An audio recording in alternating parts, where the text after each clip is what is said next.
कि मुख से, और हम फिर निवेदन करेंगे, जिसके दरवाजे पर, जिसके द्वार पर, जिसके घर के दरवाजे पर, घर की चौखट पर, बाहर दुकान पर, व्यापार में, व्यवसाय में, गाड़ी पे, बंगले पर श्री शिवाय नमस्तुभ्यम लिखा होता है, वहां कलयुग भी प्रवेश नहीं करता, शिव युग ही प्रवेश करता।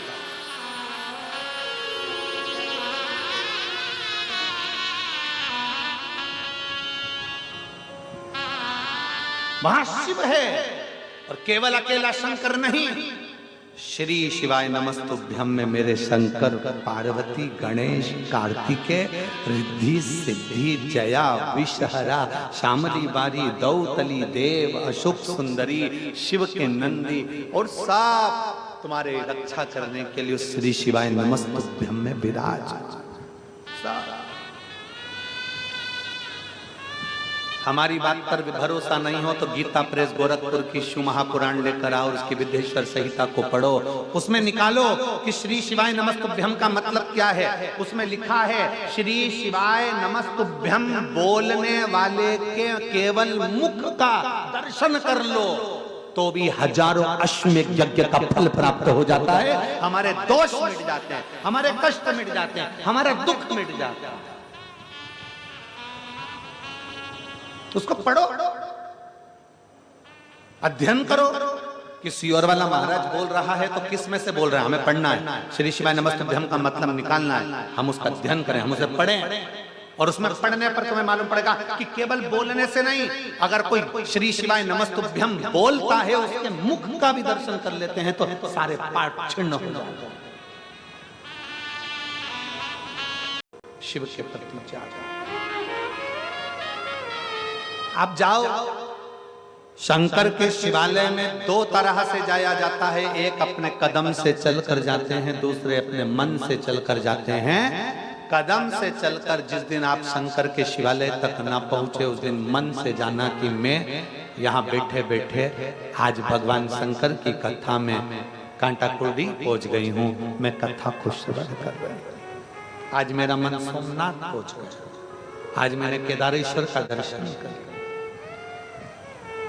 स्वप्न में नहीं, सपने में नहीं,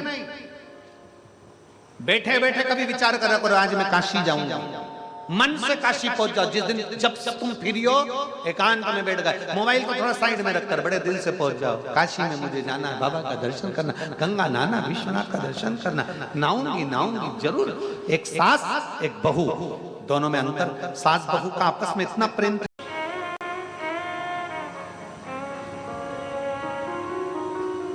कभी लिख कर देखिए अपने दरवाजे पर, उठाओ चंदन कंकु और लिख दो श्री शिवाय नमस्तुभ्यम।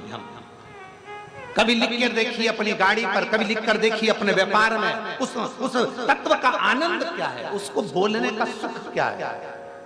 क्योंकि यहाँ एक बड़ा सारा पत्थर लुढ़कते लुढ़कते आ रहा है, बड़े बड़े वृक्ष को गिरा दिया और एक घास के तिनके ने उस पत्थर को रोक दिया। वो घास का तिनका कलयुग को रोकने के लिए भगवान कृष्ण कहते हैं, रे ए अर्जुन, ये बड़े सारे कलयुग को आने से रोकने के लिए केवल एक शिव महापुराण ऐसी है जो कलयुग को भी आगे नहीं बढ़ने देती है। पहले हरिद्वार, उज्जैन, प्रयागराज, नासिक, यहां पर कुंभ लगता था। आज के समय में इस शिव महापुराण की कथा का ऐसी कृपा है बाबा भोलेनाथ की कि जहां कथा हो वहां कुंभ जैसा नजारा प्रत्येक 7 दिन में लगता है। प्रत्येक शिव तत्व को पहचाना, मेरे ओघड़दानी को पहचानो, मेरे शंभू को पहचानो, मेरे शंकर को पहचानो।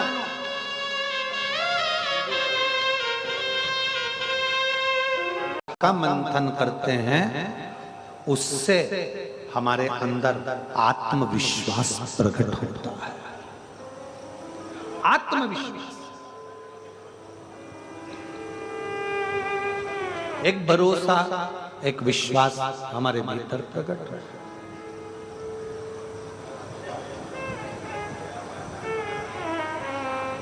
केवल समुद्र का ही मंथन नहीं है, मंथन अपने विचारों का भी होना चाहिए, मंथन अपनी सोच का भी होना चाहिए।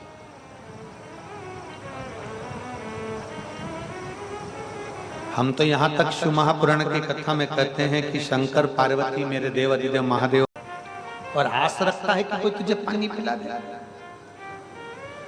आस रखता है तू पानी पिला दे।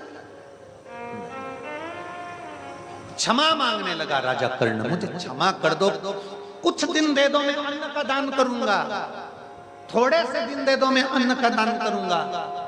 कह दिया ठीक है, इतना बिलख रहा है तो पृथ्वी पर जा, तेरे पृथ्वी पर जाकर तेरी जीवात्मा के द्वारा जाकर 16 दिन तुझे दिए हैं श्राद्ध के, उन 16 दिन में जो जितना अन्न का दान कर सकता है उतना कर, जितना। राजा कर्ण पृथ्वी पर आए वापिस, 16 दिन तक अन्न का दान करते रहे, वो 16 दिन का अन्न राजा कर्ण को फिर खाने को मिला। ये श्राद्ध के 16 दिन साधारण नहीं है।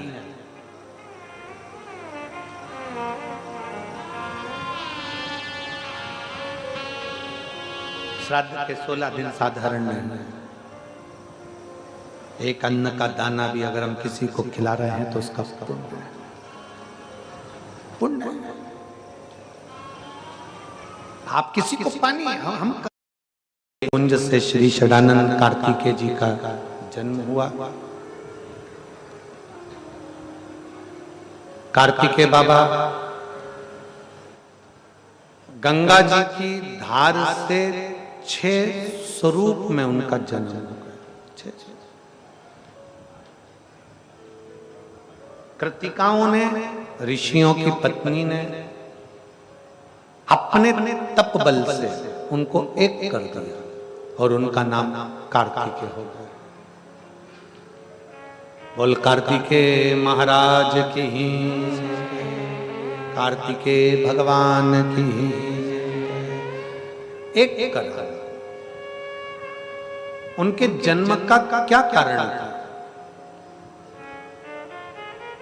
तारकासुर का संहार,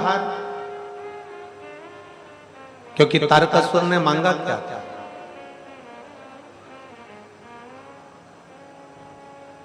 तारकासुर था असुर, है राक्षस, उसकी प्रवृत्ति राक्षस की है, असुर है, असुर प्रवृत्ति है उसकी।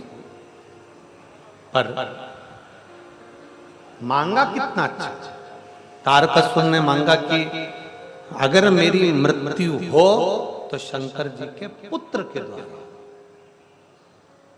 शिव के बेटे के द्वारा मेरी मृत्यु।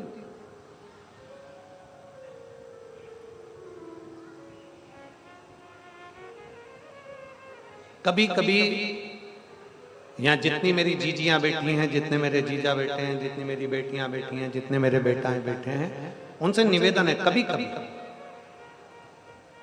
शंकर के मंदिर में अगर आप जा रहे हो, शिव को एक लोटा जल चढ़ाने के लिए जा रहे हो, तो मेरा बेटी और बेटियों से निवेदन है, मेरी माताओं से, मेरी जीजियों से, मेरे जीजाओं से निवेदन है, कभी आप शंकर के मंदिर में अगर जल चढ़ाने के लिए जा रहे हो तो कभी कभी एकांत में बैठकर भगवान शंकर से 2 बातें कर कर जल, शिव से थोड़ी सी चर्चा कर आए। शिव क्या करेगा ये उसके ऊपर निर्भर करता है।